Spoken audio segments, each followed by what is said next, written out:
오늘 말씀의 제목은 절대자이신 하나님이십니다. 절대자라는 표현을 제가 여러 번 설명을 드렸는데, 절대자라는 표현, 그러니까 절대자라는 것이 무엇입니까? 절대자. 응? 변하지 않는. 절대의 반대말은 상대. 그래서 상은 이 대상, 어떻게 보면 마주할 어떤 존재가 있다는 뜻이에요. 상대라는 것은 그야말로 대할, 비교할 만한 대상이 있다는 뜻이 상대라는 표현이기도 합니다. 그렇게 따지면 절대는 뭐예요?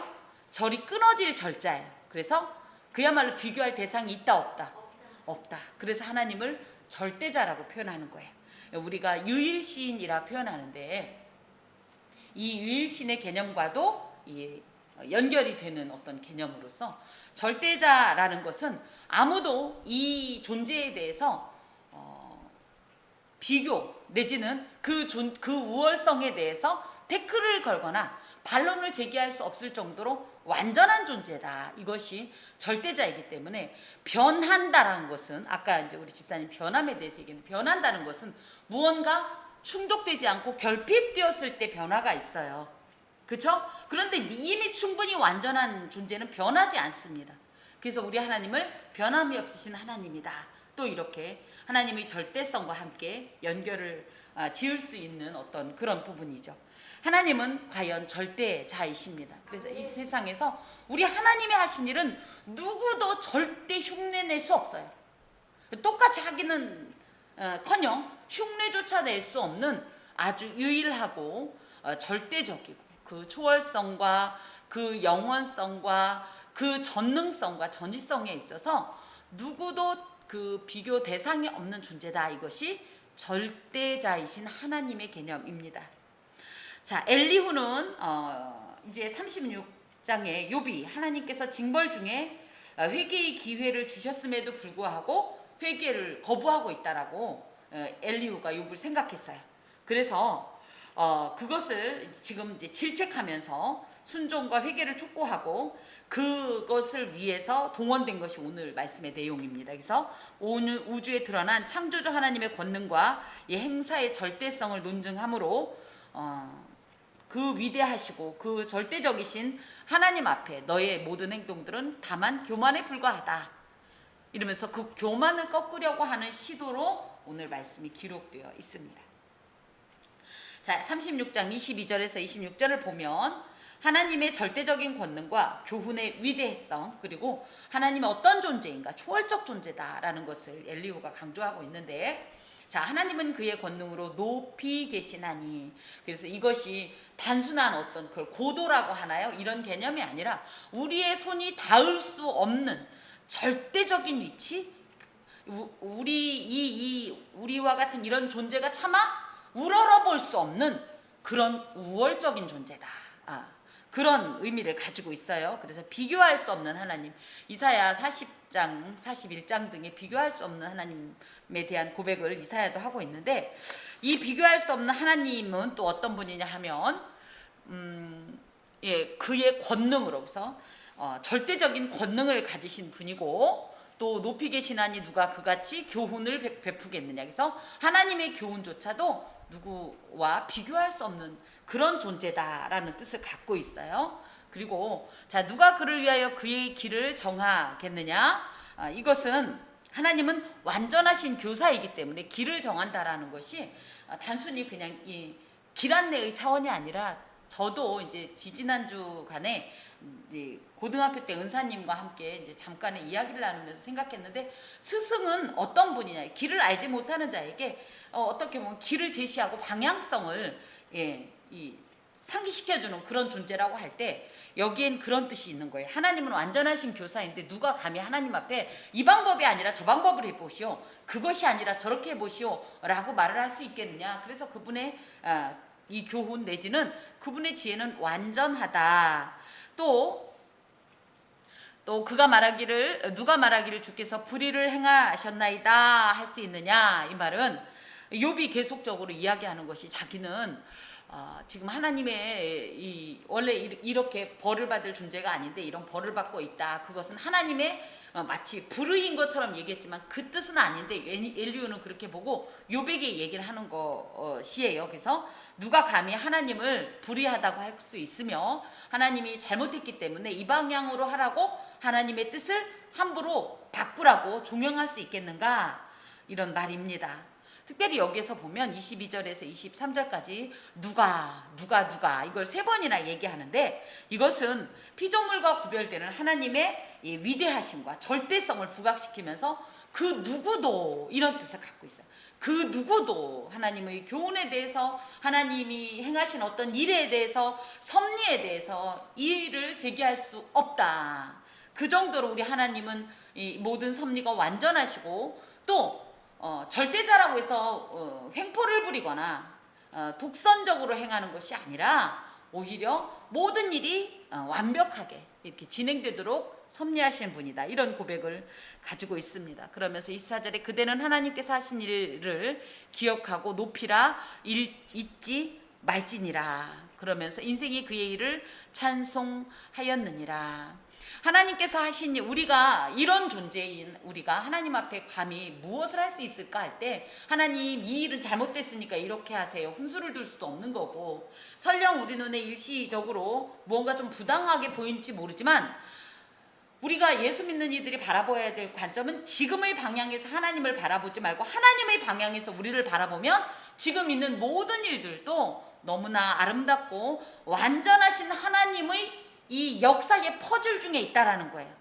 그런데 지금 눈에 볼 때는 한 일개 이 한낱 퍼즐에 불과하기 때문에 전체 그림을 이해할 수 없으니까 오해가 생기기도 하고 서운하기도 하고 불평이 생기기도 하지만, 하나님의 이 완전하신 그림이라는 이 관점으로 볼 땐 이것이 있어야 그 다음 단계가 나가게 되는 거죠. 그런데 인생은 그런 걸 알지 못하니 오직 하나님이 하신 일이 내 눈에 어떻게 보이든지 간에, 이 눈에 어떤 모습이, 또 이 귀에 어떤 소리가 들리든지 간에 모든 것은 다 하나님의 뜻 안에서 완전하여지리라 라는 이런 미리, 아직 경험은 하지 않았지만 미리 하나님께서 주신 이 믿음으로 하나님의 높음을 기억하고 찬송 드릴 뿐이다. 인간은 그런 존재다. 특별히 여기에서 우리가 하나님 앞에서 그냥 덮어놓고 감사해라, 이런 표현 우리 어렸을 때 그랬죠. 무조건 감사해라. 이것이 그 말에 포함되어 있는, 그러니까 이 말을 설명해주는. 그래서 저희가 지금으로 볼 땐 감사할 수 없지만 분명히 우리 하나님은 선하신 분이시고 의로우신 분이시고 완전하신 분이시기 때문에 반드시 어느 지점에 대해서 우리가 완성의 그날을 보리라. 그때 드릴 찬송을 미리 믿음으로 지금은 아님에도 불구하고 감사하고 찬송할 수 있어야 한다. 이렇게 저희가 해석을 할 수가 있습니다. 언제나 우리는 하나님의 일들이라는 것을 일단 고백해야 되겠고, 또 한 가지 하나님의 역사는 놀라운 섭리를 포함하고 있다. 그것은 지금 보이지 않지만 진행되고 있다. 그러니 그 일을 미리 기대하면서 감사하는 일을 우리가 잊지 말아야 하고, 오히려 그렇기 때문에 그 일을 볼 것을 바라보면서 믿음으로 참을 때 하나님의 위대하신 일을, 기쁜 일을 만나실 수 있을 줄로 믿습니다. 25절에 그의 일을 모든 사람이 우러러보나니 먼 데서도 보느니라. 그래서 그의 일이라고 할 때는 하나님의 섭리를 말하는데, 하나님의 섭리는 멀리 있는 사람이라고 해도 다 알 수 있을 정도로 공개적으로 진행이 된다라는 의미와 함께, 특별히 먼 데서 본다라는 의미에는 하나님은 거룩하시니 가까이 할 수가 없지요. 죄인이 대면할 수가 없기 때문에 이 위대하신 하나님을 직접 대면한다는 것은 너무 두렵고 떨리는 일이에요. 이 이후에도 그런 표현이 나오는데, 그렇기 때문에 감히 이 멀리서 저희가 그렇죠. 예를 들어 쉽게 말하면 현직 지금 대통령을 만나러 갔다 할 때 저희가 그 대통령을, 인간이지만 대통령을 마주하면 어떤 마음이 들겠어요? 어찌됐든 많이 긴장도 되고 떨리고, 그저 무언가 실수를 하지 않을까 이런 생각이 든단 말이죠. 하물며 온 세상의 주인이신 하나님을 직접적으로 대면한다면 누구라도 이 두렵고 떨림으로 가까이 쳐다볼 수도 없을 것입니다. 그런 어떤 하나님과 우리 사이에 절대적인 간극, 어마어마한 간극을 고백하는 표현이기도 합니다. 그래서 하나님은 높으시니 우리가 그를 알 수 없고 그의 횟수를 헤아릴 수 없느니라. 하나님이 높으시다라는 표현은 인간의 힘과 지식으로는 그분을 헤아릴 수 없을 정도로 그분은 우리가 하나님을 안다고 하지만 얼마나 압니까? 그렇죠? 그래서 무궁무진한 그분을 뭐라고 이렇게 범위 안에 넣을 수가 없어요. 우리가 하나님을 표현할 때. 그래서 하나님의 지혜, 하나님의 행하시는 모든 역사들, 계획들, 뜻들, 어떤 목적들, 의미들, 저희는 이게 옳은 것 같은데 하나님은 이걸 안 하시고 다른 걸 하셨죠. 그래서 그때는 왜 생뚱맞게 하나님은 이걸 주시는 거야? 나중에 보면 이걸 주셨으면 큰일 날 뻔한 일 많잖아요. 그래서 무릎을 탁 치면서 우와우, 우리 하나님 역시 하나님. 이것이 이 엘리후를 통해서 고백되어지길, 하나님은 높으시기 때문에 우리가 그를 알 수 없다. 그런데 한 가지 질문이 있습니다. 그럼 여러분은 하나님을 전혀 모르십니까? 하나님이 어떤 분이라고 전혀 알 수가 없어요? 예, 근데 알긴 알아요. 맞아요. 알긴 알아요. 알긴 아는데 또 다는 몰라요. 예, 이것이 우리 인간의 한계이기도 합니다. 그래서 조금은 불완전하고 부분적인 알미긴 하지만 그래도 사실 우리가 이미 알게 된 이 하나님으로 충분해요. 예를 들어 우리 하나님은 사랑과 공의의 하나님이시다. 이거 하나만 알아도 충분해요. 무슨 얘기냐면 이런 어떤 암 가운데 행하면 그것이 결론적으로는 하나님의 의를 이룰 수 있습니다. 하나님은 긍휼에 풍성하신 분, 하나님은 어떤 분이시라는 어떻게 보면 좀 단편적인 하나님만 알아도 그 하나님을 온전히만 안다면 우리가 이런 하나님 저런 하나님 하나님의 무한한 속성을 다 몰라도 그거 안에서 다 서로 통해요. 그래서 비록 불완전하고 부분적인 어떤 이런 지식임에도 불구하고 우리는 하나님을 절대 모른다고 말할 수는 없다. 다만 모른다고 표현하는 것에는 다 알 수는 없다. 이런 표현이고 그의 횟수라고 할 때는 나이를 말해요. 하나님 나이가 몇 짤? 그쵸? 그럼 예수님 나이가 몇 짤?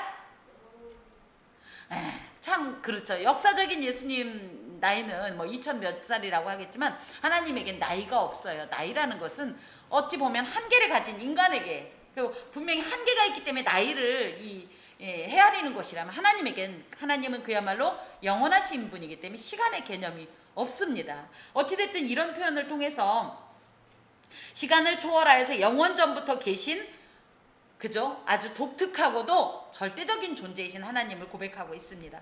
그가 물방울을 가늘게 하시며 빗방울이 증발하여 안개가 되게 하시도다. 그것이 구름에서 내려 많은 사람에게 쏟아지느니라.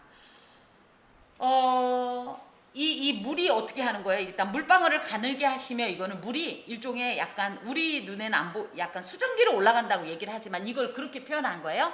그래서 물이 있는 채로는 다 올라갈 수가 없지만 얘가 어찌됐든 수증기 형태로. 근데 그것도 물인 물이죠. 그 표현을 지금 가늘게 하셨다 그러고. 그래서 또 그것들이 안개가 됐다라는 것은 적절한 어떤 그죠 구름 등으로 이렇게 되어 있다가 그 구름이 쏟아지는. 그래서 어떻게 그때 당시 과학도 발전하지 않았던 시기에 이렇게 잘할 수 있는가, 대단하다 이런 생각이 듭니다. 이런 물의 순환 과정을 통해서 하나님은 자연 현상을 통해 온 우주를 주관하시는 아주 오묘하신 분이다라는 고백을 하고 있는데 그런 이제 이 물의 순환 과정에 조금 더 구체적으로 보면 29절에 겹겹이 쌓인 구름과 그래서 구름이 조금 있으면 비가 와요, 안 와요? 안 와요. 그죠? 먹구름이 물론 그 많은 어떤 먼지나 이런 것들이 쌓여서 그게 이렇게 해서 내려진다고도 하지만 구름이 많아야 되죠. 그래야 비가 쏟아지죠. 그런 표현이에요. 그의 장막의 우레소리 할 때 그의 장막이라는 것은 하늘을 의미해요. 늘 하늘은 하나님의 장막, 하나님의 처소를 의미하는데 그래서 이 그의 장막에서 우레소리가 난다는 것은 하나님의 음성으로 이해합니다. 그래서 하나님의 이런 물의 순환 과정을 통해서 이 땅에 이따가 이제 밝혀지지만 그 우레소리가 무엇인지 하나님의 음성이 무엇인지 밝혀지지만 어찌 됐든 그런 것들을 이 땅에 주실 때 우리 인간들은 그게 무슨 뜻인지 모른다. 다만 저희가 우스갯소리로 죄인은 번개치고 천둥치면 무섭겠죠. 농부는 번개치고 천둥치면 반갑겠죠. 뭐 이렇긴 하지만 그 뜻을 다 깨달을 수 없다. 하나님의 음성은 다 깨달을 수가 없다. 또 보라 그가 번갯불을 자기 사면에 펼치시며 바다 밑까지 비치시고 또 이런 것들로 만민을 심판하시며 음식을 풍성하게 주시느니라. 그래서 하나님은 이 번갯불을 가지고 이 번개의 온도가 대단하다고 그러죠. 그래서 얘가 순간적으로 이 대기 중에 파지직 하고 올라오면 그때 순식간에 어마어마한 세균들과 이 병균들이 타버린다고 그러죠. 예, 그런 면에 있어서 이런 것들을 누가 계획할 수 있겠습니까? 누가 그 어마어마한 전기로 이 공중에 있는 유해균들을 그렇게 태울 생각을 하겠어요. 또 바다 밑까지 비치시고는 이 번개가 비춰지면 멀리서도 저희가 보이죠. 그야말로 가장 깊은 어떤 바다 끝까지도 이 번개는 관통하지 않을 곳이 없다. 그 정도로 우리 하나님의 지혜나 능력이나 이 모든 것에 있어 드러나지 않을 곳이 없고, 심지어 지금도 심연 깊은 바다는 미지의 세계입니다. 하지만 하나님 눈에는 그런 모든 것들도 다 발가 벗겨진 것처럼 다 드러난다. 이런 것들을 말미암아 만민을 심판하시며, 그래서 두려움에 떠는 자, 죄로 인해 두려움에 떠는 자는 하나님의 이런 우레소리 때문에 하나님의 진노의 음성을 들을 것이고, 또 음식을 풍성하게 주시느니라. 무엇보다도 이 바다 이 태풍이 한번 몰아치면, 저희는 이 태풍 그러면 인간의 관점에서 너무 무서운 일이지만 이때 놀라운 일이 있다 그러죠. 바다 가장 깊숙한 곳까지 한번 산소가 확 주입이 되면서 걔네들이 그것 때문에 산대요. 그래서 태풍이 심했던 해의 바다 이 수확물이 씨알이 그렇게 좋다고 합니다. 이 태풍으로 인해 산소가 공급되어져서. 이런 일들을 누가 하겠는가? 우리 하나님밖에 못한다는 거죠. 자, 그의 우레가 다가오는 풍우를 알려주니. 그래서 이 하나님께서 이런 일들을 행하시는 것은, 하나님은 한 가지 일만 가지고, 그러니까 한 가지 목적을 가지고 한 가지 일을 하시지 않으셔요. 제가 그랬죠. 일타 몇 피 할 때 하나님은 저희가 이런 기도 제목 저런 기도 제목이 굉장히 많았죠. 예를 들어. 그런데 하나님은 우리의 기도 제목의 개수마다 일하시는 게 아니라, 이 역사하시는 게 아니라, 그 중에 가장 중요하고 핵심적인 뇌관을 탁 치면 놀랍게도 이 꼬였던 실타래가 풀어지는 것처럼 술술술술 바늘코가 빠지는 것 같은 그런 역사를 우리가 체험하는 것처럼, 하나님의 행하시는 모든 일들은 다양한 의도가 있다라는 거예요.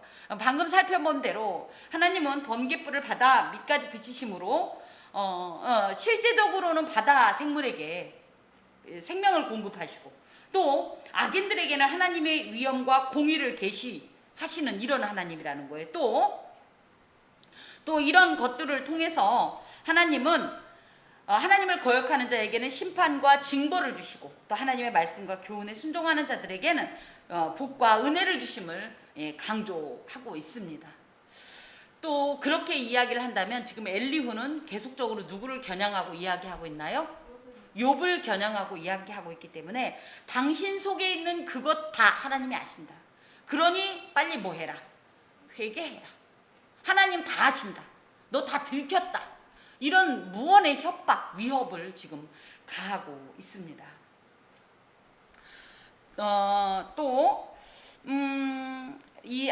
지금 특별히 여기에 보면 관역을 치신다. 이 번갯불을 명령하사 관역을 치신다라는 것은 단순히 번갯불이 자연현상이 아니라 하나님의 거룩하신 목적과 명령에 따라서 움직여지는 어떤 일들로, 이 관역은 하나님의 목적 지점을 말해요. 그래서 괜히 번갯불이 여기서 번쩍 저기서 번쩍 하는 게 아니라, 반드시 거기엔 그 번개가 필요하기 때문에 명령하셨고, 그 번개마저도 하나님의 이런 명령에, 무생물인 존재인 번개마저도, 무생물이라고 할 수도 없는 이런 것마저도 그 명령에 순종하는 것처럼, 하나님 앞에서는 어떤 피조물이라도 명령할 때 순종하고 또 하나님의 뜻을 이루기 위한 도구로 쓰인다.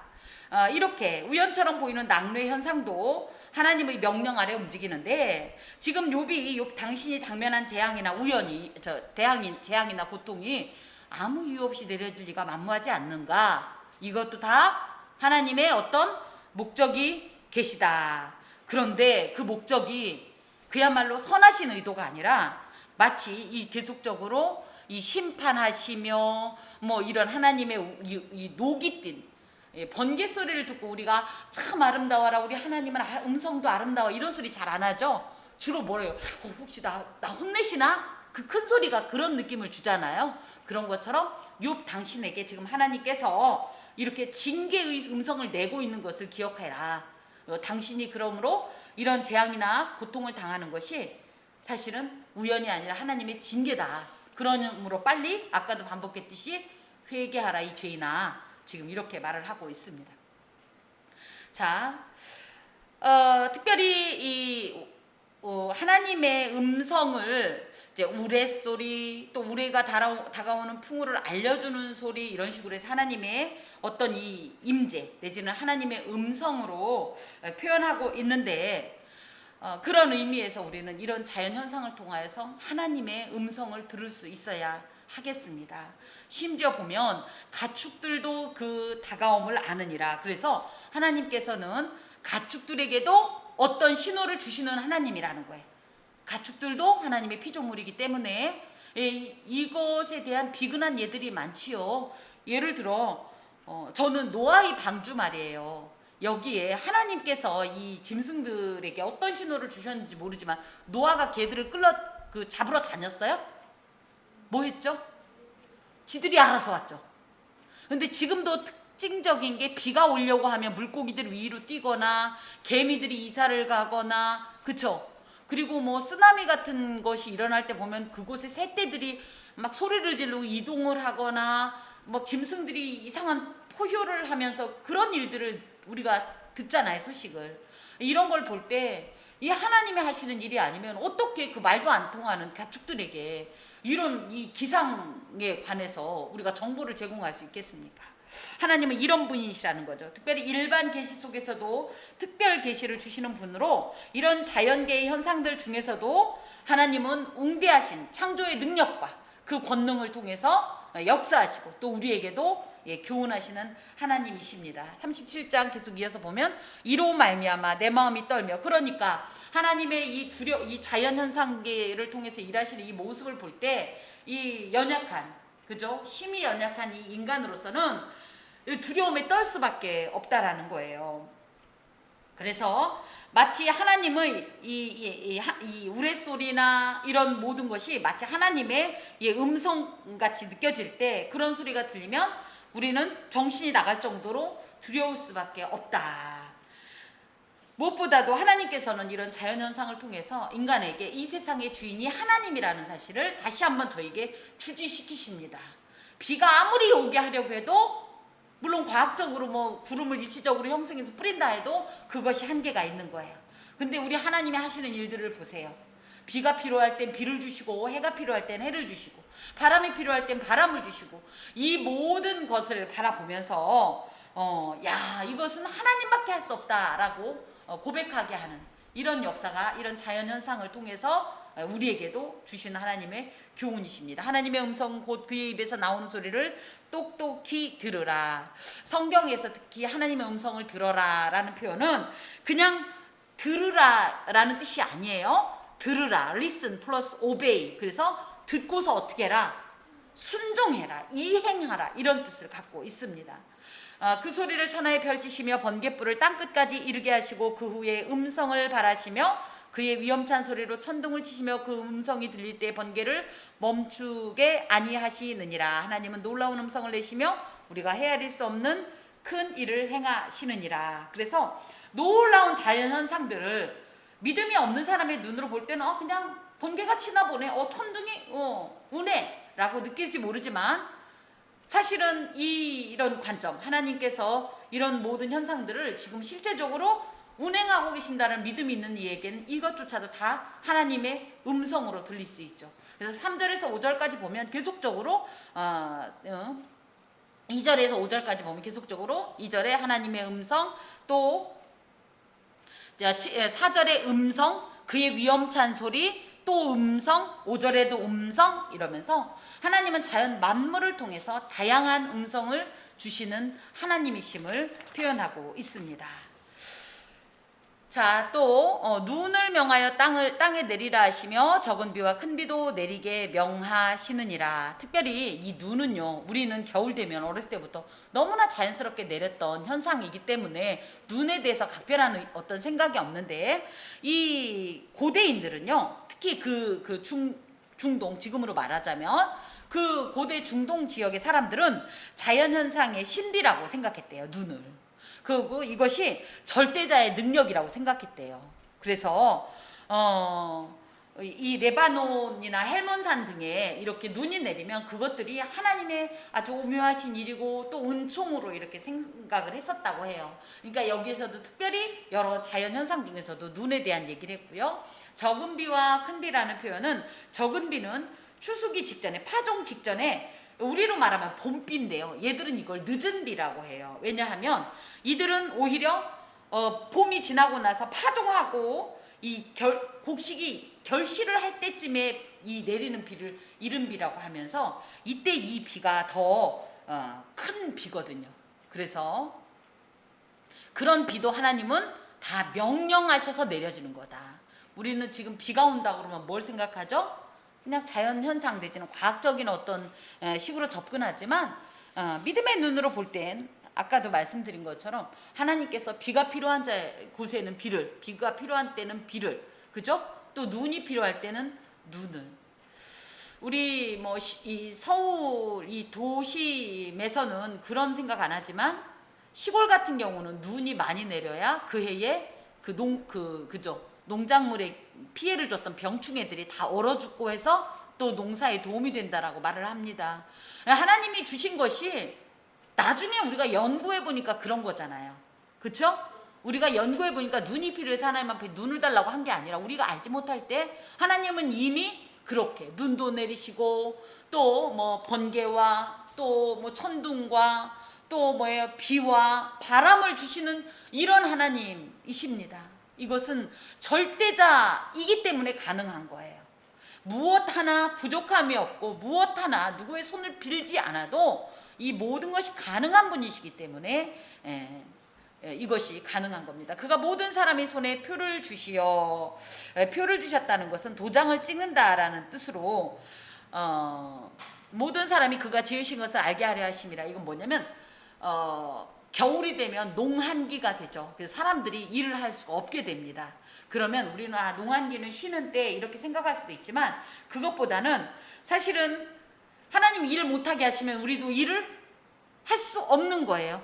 너무 추워서 못하고 너무 더워서 못하는 이것도 자연현상이 아니라 하나님께서 섭리하시는 어떤 이런 자연 만물을 통해서 섭리하시고 이 땅을 다스리시는 하나의 방편이라고 고백하고 있습니다. 그러면서 사람들은 그쵸, 특히 농사를 짓는 사람들은 그렇게 느끼죠. 바쁜 농번기에는 정신없이 일하다가도 그렇게 바쁘던 시간이 딱 지나서 추수가 끝나면 농한기가 와서 뭘 어떻게 해야 될지 모르는 이것이 사실은 하나님께서 이걸 통해서 내가 그 모든 것을 그렇게 진행한다라는 교훈의 일편이라고 하는 겁니다. 그러나 짐승들은 땅속에 들어가 그 처소에 머무느니라. 그러면 사람들에게만 이런 일을 하시냐? 아니다. 짐승들은 또 뭐래요? 겨울에는 겨울잠을 자죠. 이 추위를 피해서. 이런 것조차도 하나님께서 그 짐승들이 이 땅 가운데서 존재 가능할 수 있도록 이 안에 그런 지혜의 장치를 심어줬기 때문에. 짐승이 어떻게 알아요? 온도를 알아요? 뭐를 알아요? 저도 오늘 차에서 차를 타고 오다가 차에서 약간 냄새가 나는 것 같아서 창문을 열려고 딱 보니 갑자기 대기 정보가 떠올라서 봤더니 오늘 오존 그 지수가 나쁨으로 나오더라고요. 동물들이 겨울에 잠을 자야 되는데 지금 영하 몇 도냐 이런 거 봐요. 안 보는데도 기가 막히게 그래서 자다가 그죠? 날이 좀 꾸물꾸물해서 언덕이 막 녹으면 또 어떻게 알아서 깨져? 누가 깨워요? 알람 맞춰요? 이런 모든 것도 하나님이 하셨기 때문에 놀랍게도 이런 일들이 진행되고 있다. 폭풍우는 그 밀실에서 나오고 추위는 북풍을 타고 오느니라. 밀실이라고 할 때는 남쪽 이 저장고라고 이제 표현을 하고 있고요. 이것은 고대인의 우주관이에요. 그래서 남쪽에 무슨 뭐 북풍우가 있나 이건 아니고 그들이 생각할 때 추위는 북풍을 타고 온다 할 때 이 북풍은 우리나라 이 한글 성경이 들어오면서 우리는 그 추울 때 바람이 어디서 내려오죠? 북쪽에서 내려오죠. 그래서 이렇게 조금 첨가한 것이 아닌가 이렇게 얘기를 합니다. 어찌됐든 이런 것조차도 이야말로 날씨조차도 하나님이 움직이신다. 하나님의 입김이 얼음을 얼게 하고, 하나님의 입김할 때는 이 바람을 말해요. 찬바람이 불면 당연히 얼음이 얼지요. 근데 이것조차도 하나님의 이제 역사라는 거예요. 얼음이 어는 것도. 그런데 여기에 조금 특이한 게 있습니다. 얼음을 얼게 하고 물의 너비를 줄어들게 하느니라. 물이 얼면 부피가 늘어요, 줄어요? 늘어요. 와, 우리 집사님들 대단하다. 저는 얼음이 얼면 부피가 늘어요, 줄어요? 그러자마자 저는 줄어요. 이렇게 생각을 하고 봤더니 고대인들, 이 사람은 엘리후는 준다라고 생각을 했어요. 그런데 워낙 그 기호를 오늘 제가 뭐라고 하는지 하나도 모르지만 뭐라고 해놨는데 하여튼 결론은 뭐다? 부피가 증가한다 이렇게 되어 있더라고. 그래서 이 유리컵 같은 거에 얼면 잘못하면 그 유리컵이 깨지잖아요. 저는 아직도 그 원리를 이해는 못하겠어요. 근데 뭐 다른 것들은 고체, 액체, 기차인가 그런데 물은 뭐 어떻다고 하여튼 이해 못할 소리를 해놨던데, 어찌됐든 근데 엘리후는 이 고대인들은 그렇게 생각을 했다라는 거예요. 그러면서 또한 그는 구름에 습기를 실으시고 그의 번개로 구름을 흩어지게 하시느니라. 그는 감싸고 드시며 그들의 할 일을 조종하시느니라. 그는 땅과 육지 표면에 있는 모든 자에게 명령하시느니라. 지금 살펴본 모든 내용들이 종합되어지고 있는데 결론적으로는 이렇게 하나님께서 물을 가늘게 하셔서 증발시키시고 그것을 통해서 구름 속에 저장하셨다가 또 적절한 때가 되면 내리시고 또 그뿐 아니라 또 그 모든 것들이 진행될 수 있도록 하나님은 계속 명령하시고 운행하시고 섭리하시고 하는 이런 모든 일들을 통해서 사실은 이 세상 모든 존재들에게 이런 것을 교훈하시기도 하고, 또 실제적으로 아까도 말씀드린 것처럼 모든 것은 저절로 되는 일은 하나도 없다. 다 심지어 개미가 이사를 가는 문제도 하나님의 명령에 따라서 진행이 되고 있는 거다. 그것을 통해서 혹은 징계를 위하여 혹은 땅을 위하여 혹은 긍휼을 위하여 그가 이런 일을 생기게 하시느니라. 그래서 이런 모든 것을 통해서 결론적으로는 인생들을 징벌하거나 이제 복을 주시는 것으로 이제 사용하시는데, 결론적으로 자연을 통한 이런 모든 계시, 일반 계시일 수도 있고 또 일반 계시 속에 드러나는 수많은 하나님의 어떤 의지들을 통해 인생들을 교훈하시는, 그래서 어떤 분은 자연은 하나님의 섭리를 인간에게 교훈하는 교과서다라고 표현할 정도로 자연 속에는 이런 수많은 하나님의 의지들이 포함되어 있습니다. 그런 의미에서 세상 어디에도 하나님의 다스리심이 미치지 않는 곳은 없습니다. 시편 139편에 보면 내가 새벽 날개를 치며 바다 끝에 갔는데도 거기에 이미 하나님이 계셨다라는 표현처럼 우리가 하나님 앞에서 감추인 것이 드러나지 않을 것이 없습니다. 나도 모르는 내 마음의 저 밑구석까지 내가 살짝 스쳐서 나는 기억도 못하는 나의 모든 생각까지도 정확하게 집어내시는 하나님이십니다. 이 세상엔 그러므로 하나님의 간섭 없이 일어나는 일은 결코 없습니다. 심지어 참새 2마리가 한 아사리온에 팔리는 것까지도 사실은 하나님이 정하신 것이고, 오늘 피었다지는 들풀조차도 하나님은 그것을 입히시고 그 때를 따라서 어찌 보면 개화하고 또 꽃이 지는 이 모든 것까지도 다 하나님은 살피시는 하나님이십니다. 자, 그러면서 욥이여 이것을 듣고 가만히 서서 하나님의 오묘한 일을 깨달으라. 그러므로 당신은 지금 하나님의 섭리에 의한 어떤 이 지금의 일들을 이해할 수는 없다. 그러니 어찌됐든 우리가 아는 대로 무조건적으로 순복을 해야 되는데 그게 뭐냐? 회개해라. 그래서 고난에 대해서 주장하지 말고 하나님이 이 고난을 통해서 나한테 하시는 말씀이 무엇인지를 생각하고 또 뭐 해라? 회개해라.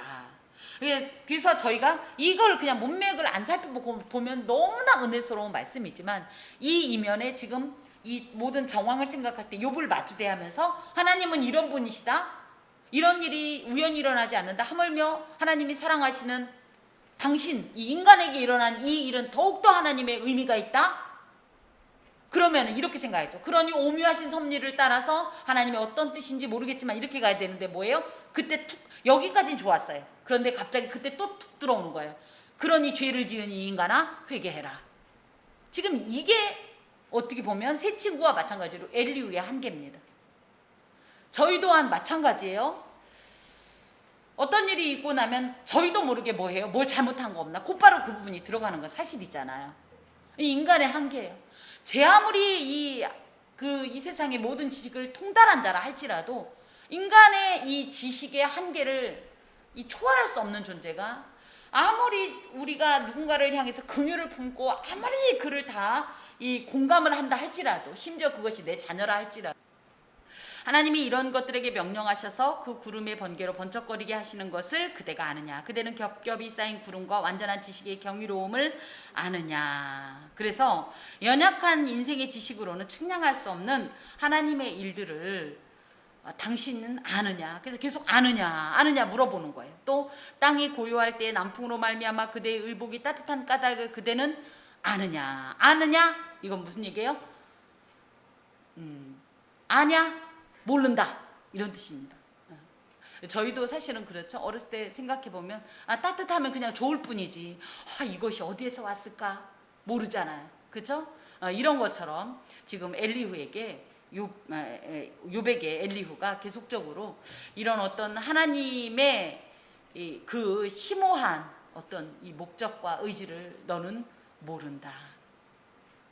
그대는 그를 도와 구름장들을 두들겨 넓게 만들어 녹여 부어 만든 거울같이 단단하게 할 수 있겠느냐. 이건 무슨 얘기냐면 하나님께서 창조 사역을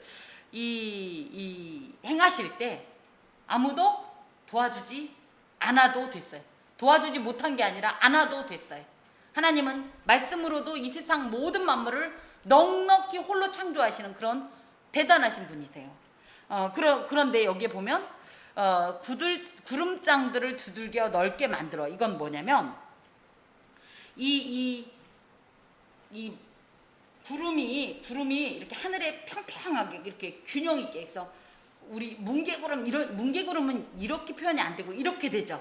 저희가 볼 땐 이렇게 돼 있잖아요. 근데 어떤 때 보면 구름이 쫙 이렇게 펴져 있는 것 같죠. 예, 이걸 이제 평평한 구름이라고 하는데 이것을 현대 기상학적인 말로는 구름의 평형이라는 이런 용어가 있대요. 실제적으로 그런 구름이 있답니다. 그것을 이 당시에 이제 고대인들은 이것을 마치 단단한 금속판 같은 것으로 만들어졌다라고 그렇게 생각을 했대요.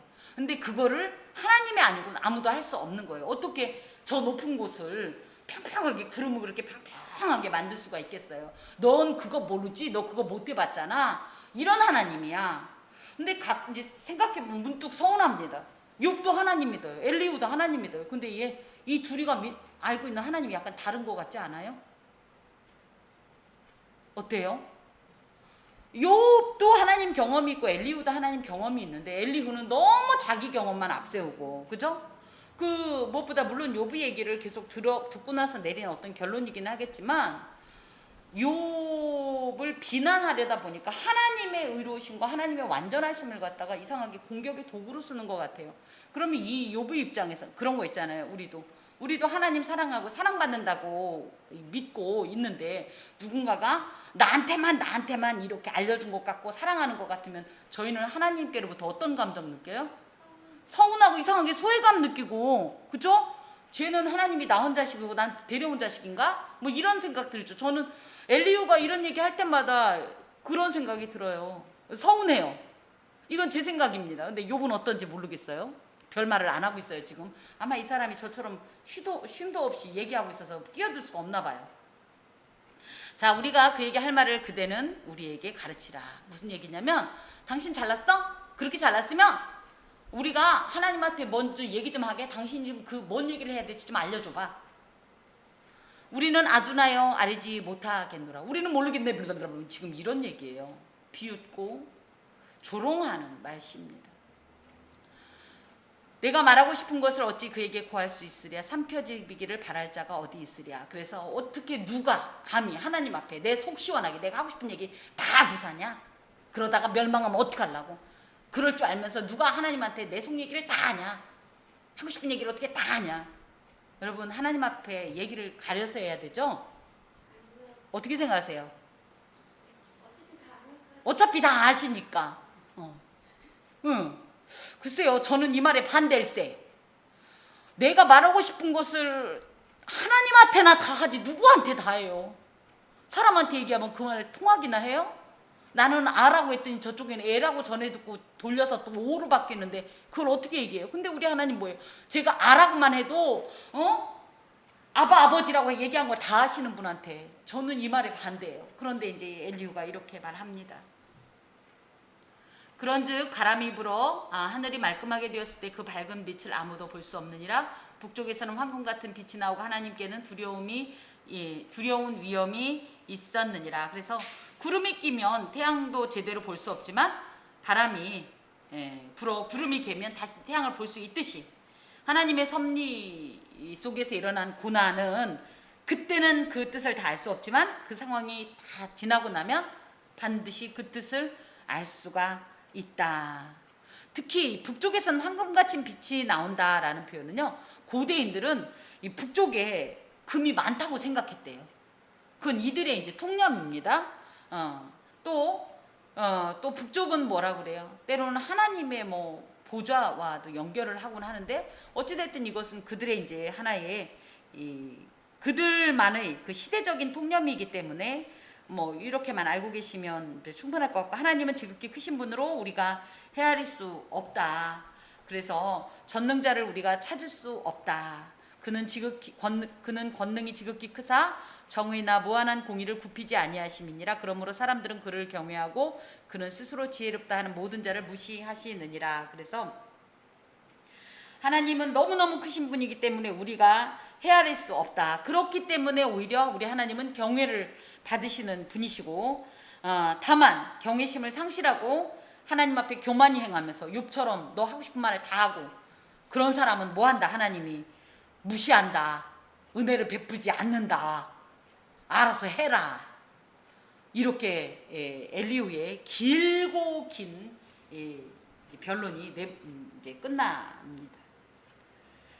여러분, 이 말씀을 통해서 우리가 반드시 기억해야 될 것이 있습니다. 그것은 바로 뭐냐면, 인생은 하나님의 행사에 대해서 도전하거나 하나님의 일을 간섭하거나 비판할 수도 없습니다. 우리가 왜냐? 우리 눈에 볼 땐 지금 당장의 스코어로는 하나님이 실수하신 것 같지만, 실패한 것 같지만 그게 아니기 때문이기도 하고요. 하나님은 절대자이십니다. 우리가 그래서 감히 나한테 이럴 수 있어 이런 말 함부로 하면 안 돼요. 그 혀가 저주를 받습니다. 하나님 앞에서 내 마음을 토로하는 거에 대해서는 무슨 말이든 해도 돼요. 그런데 감히 우리 하나님을 우습게 여기고 무슨 자기 수하에 있는 무슨 자기의 도구처럼 하나님을 수단화하는 행동은 아주 이것은 큰 죄입니다. 두려움으로 말씀을 삼가셔야 합니다. 그렇지만 아바 아버지이기 때문에 우리가 하나님 안에서 우리의 마음을 다 토로할 수는 있습니다. 그런데 그것이 마치 하나님 앞에 하나님을 그루밍하듯이, 그죠? 쥐락펴락. 제가 말씀드렸지, 기도할 때 하나님 앞에 매뉴얼 들이미시지 마세요. 하나님, 누구는 이렇게 해주시고요, 쟤는 저렇게 거기까지 딱 좋았어요. 자, 다음으로 옮깁시다. 쟤는 이렇게 하시고 이렇게 하시고요, 내 인생은 앞으로 몇십 년까지 살 거고요. 우리나라 기도가 조금 그런 면이 있어요. 하나님 앞에 매뉴얼을 들이미는 것은 기도가 아닙니다. 이미 이 안에는 사실은 우리 그러니까 하나님의 하나님 되심을 무시하는 행동이에요. 하나님의 하나님 되심을 존중하고 하나님의 응답은 반드시 이 응답을 통해서 하나님을 만나게 돼 있어요. 하나님을 제대로 알게 돼 있어요. 체험하게 돼 있어요. 그런데 하나님이 주신 선물을 갖다가 하나님은 제껴두고 내 혼자 멋대로 해석하고 그것을 누리고 즐기는 것, 자랑하는 것으로 일관한다면 이것은 오히려 이 기도 응답이라고 하는 것이 그에게 독이 될 수 있고 저주가 될 수 있습니다. 특별히 하나님께서 하시는 일은 아주 또렷하고요, 분명하게 보이기 때문에 이것이 하나님이 하신 일이 아니라고 얘기할 수 있는 것은 없다라는 사실이에요. 절대자이신 하나님은 하나님의 모든 일들을 처음부터 끝까지 완벽하게 완전하게 행하시는 분이십니다. 더해서 하나님은 찬양과 경배의 대상일 뿐 인간의 판단의 대상이 될 수가 없습니다.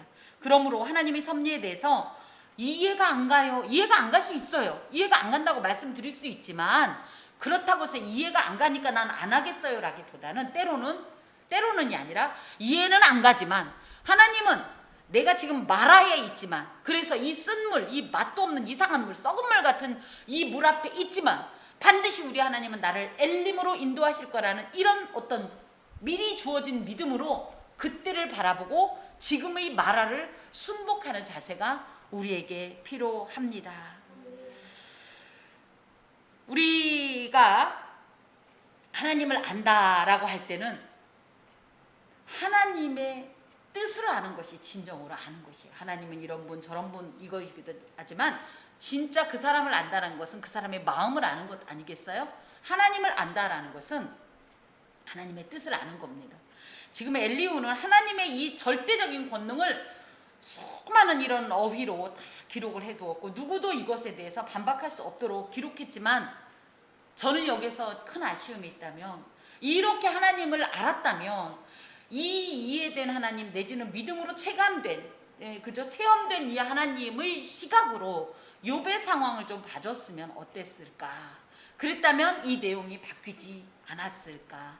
그래서 보면 이 카운터를 이제 구직한다면, 카운팅을 한다면 1, 2, 3, 4, 5, 6, 7, 8, 9까지는 갔어요. 근데 20에서 이상하게 이 탈선하는 이 엘리후의 이 변론을 보면서 저희도 마찬가지입니다. 하나님을 누구보다도 더 잘 알지 모르지만 하나님께서 그런 권능을 가지고 그렇게 교훈하시고 이 모든 것을 운행하시는 이 섭리적인 차원이 무엇을 목적으로 하느냐? 결론은 하나님은 살리기 위해서입니다. 위로하기 위해서고 심판보다는 긍휼을 위해서이십니다. 이런 하나님을 저희가 이제 믿음으로 고백하면서 우리 하나님을 간증할 때에 우리 하나님 앞에서 하나님의 행하신 모든 일들, 그런데 그것을 너무 성공한 것만 간증하지 마셔요. 우리가 성공한 것만 간증하려면 몇 사람 없어요. 의외로 우리 뭐 집사님들 그렇지 않아요? 네. 그런데 지금은 우리 눈에 죄송합니다만 실패인 것 같고 그저 어둠의 골짜기인 것 같지만 이것이 하나님 손에 지금 있기 때문에 반드시 아름다운 어떤 결과를 낼 거라는 이런 믿음으로 오늘의 이 쓰디쓴 이 쓴나무를, 그저 이 아픔을 그저 평안하게, 그리고 미리 미리 감사하면서 자랑하시고 하나님의 위대한 일들을 함께 기대하실 때에 하나님의 놀라운 일들을 만나리라고 믿습니다. 자, 오늘 우리는 수많은 이야기를 해왔고 또 지금도 이제 하게 될 겁니다. 그럴 때 우리는 주로 무슨 얘기를 할까? 뭐 우리의 관심사를 이야기하겠죠. 그래서 뭐 특히 이제 우리 나이쯤이 되니까 어디 땅이 좋더라, 어디 아파트가 좋더라, 그죠? 뭐를 해놓으면 좋더라라는 이런 재테크 정보 등을 나누기도 하고, 자녀들을 한참 키울 때는 어땠어요? 어떻게 하면 대학 가기 좋더라. 또 조금 요즘은 어때요? 뭐 이런 사람이 있는데 뭐 아이들을 뭐 실장가 보내는 얘기를 하고 뭐 이런다면, 사실은 우리 이 성도라면 늘 우리의 입술에서는 하나님은 어떤 분이신가를 고백하고 간증하는 것이 필요합니다. 우리는 하나님을 생각하면서 늘 그 음성에 귀를 기울여서 자연 계시 속에서도 일어나는 놀라운 하나님의 섭리적인 손길을 체험할 수 있기를 주님의 이름으로 간절히 권하면서, 이것은 주님의 말씀임을 다시 한번 선포합니다. 기도하겠습니다. 주님 감사합니다. 하나님께서 하시는 일은 정말로 이해는 안 됩니다. 받아들이기도 힘든 것이 너무 많습니다. 아까도 말씀을 드렸지만 하나님께 너무 쉬운 일, 우리는 불가능하지만 하나님께서는 너무 쉬운 일들이 있지 않습니까? 대표적으로 하나님 로또가 있습니다. 또 저희가 그저 너무 하찮게 여겼던 것들이 갑자기 금광처럼 유전처럼 이렇게 펑펑 쏟아질 수 있는 그런 쉬운 일들이 있습니다. 근데 하나님께서는 그런 일을 통하여서 우리에게 복을 주시고 교훈하지 않으시고, 도리어 다른 이들은 꼭 그러는 것 같은데 저희에게는 하나님의 특별한 방법을 주십니다. 그래서 사실은 조금 흔들리기도 하고 이래 볼까 저래 볼까 하는 마음들도 같습니다. 하지만 이것이 결코 하나님의 오묘하신 섭리를 생각하는 자에게는 합당치 않은 것을 생각하고 기꺼이 이 모든 것을 던집니다. 주님, 지금은 힘에 겹지만, 지금은 속상하지만, 지금은 실망스럽지만, 지금은 고달프지만, 그럼에도 믿음을 가지고 하나님의 놀라운 그날을 바라보면서 오늘을 견딜 힘을 주옵소서. 세상 사람들에게 우리가 하나님을 아는 지식을 전할 때에 우리 하나님의 하나님 되심을 온전히 증거할 수 있는 지혜를 주시고, 하나님의 원래 뜻이 무엇이었는지를 알게 하사 그것으로 인하여서 하나님의 선을 이루게 하옵소서. 감사하고 예수 그리스도의 이름으로 기도하오며, 여호와는 내게 복을 주시고 너를 지키시기를 원하며, 여호와는 그의 얼굴을 내게 비추사 은혜 베푸시기를 원하며, 여호와는 그 얼굴을 내게로 향하여 드사 평강 주시기를 원하노라. 아멘.